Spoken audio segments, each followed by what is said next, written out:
రెండు వేర్వేరు రాష్ట్రాల్లో రెండు కొత్త నగరాల నిర్మాణం జరుగుతున్నదంటే ఒకటో రెండో పోలికలు కనిపిస్తాయి.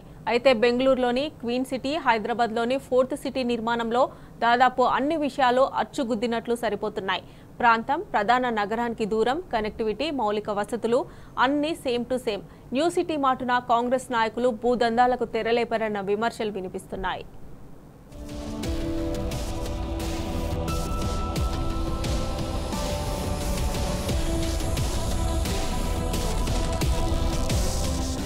పక్కపక్కనే ఉండే రాష్ట్రాలని దేశ జీడీపీలో వాటిదే అగ్రస్థానం. రెండింటిలోనూ కాంగ్రెస్ అధికారం. ఇంకేముంది, ఢిల్లీలోని కాంగ్రెస్ పెద్దల కన్ను వీటిపై పడింది. ఏ రాష్ట్రాల్లో ఎన్నికలు జరిగినా ఇక్కడి నుంచే సూట్ కేసులు రావాలి. చిన్న ప్రాజెక్టులతో ముట్టేది కొంతే. అందుకే భారీ ఇన్ఫ్రా ప్రాజెక్టులు కావాలి. అందుకే ఏకంగా కొత్త సిటీని నిర్మిస్తే అయిపోలా అనుకున్నారు. పేరుకు పేరు, డబ్బుకు డబ్బు. ఆలోచనొచ్చిందే తడవుగా తొలుత అధికారంలోకి వచ్చిన కర్ణాటక సీఎంకు మతలబు అందించారు. అదే ఫార్ములాను తెలంగాణలోనూ అమలు చేయమని ఇక్కడ ఆదేశించారు. అధిష్టానం ఆదేశాలతో కర్ణాటకలో క్విన్ సిటీకి, తెలంగాణలో ఫోర్త్ సిటీకి అంకురార్పణ జరిగింది. ఇక్కడ మరో గమ్మత్తైన విషయమేమిటంటే రెండు సిటీలకు ఒకటే బ్లూ ప్రింట్.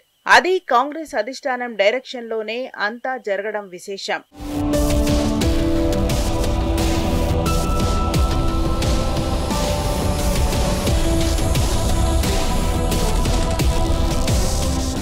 కర్ణాటక రాజధాని బెంగళూరు శివారులో క్విన్ పేరిట సిద్ధరామయ్య సర్కార్ కొత్త నగరానికి శ్రీకారం చుట్టింది. బెంగళూరుకు ఉత్తర దిశగా ఉన్న దొడ్డబల్లాపూర్ ప్రాంతాల్లో 5,800 ఎకరాల విస్తీర్ణంలో ఈ సిటీని నిర్మించనున్నారు. తొలి దశలో భాగంగా వచ్చే 3 ఏళ్లలో పబ్లిక్, ప్రైవేట్ భాగస్వామ్యంతో 2,000 ఎకరాల్లో సిటీ నిర్మాణాన్ని చేపడతామని చెప్పారు. కర్ణాటకలోని కాంగ్రెస్ ప్రభుత్వం క్విన్ సిటీ పేరిట పెద్ద ఎత్తున భూ పందేరానికి తెగబడుతున్నదని స్థానికులు ఆరోపిస్తున్నారు.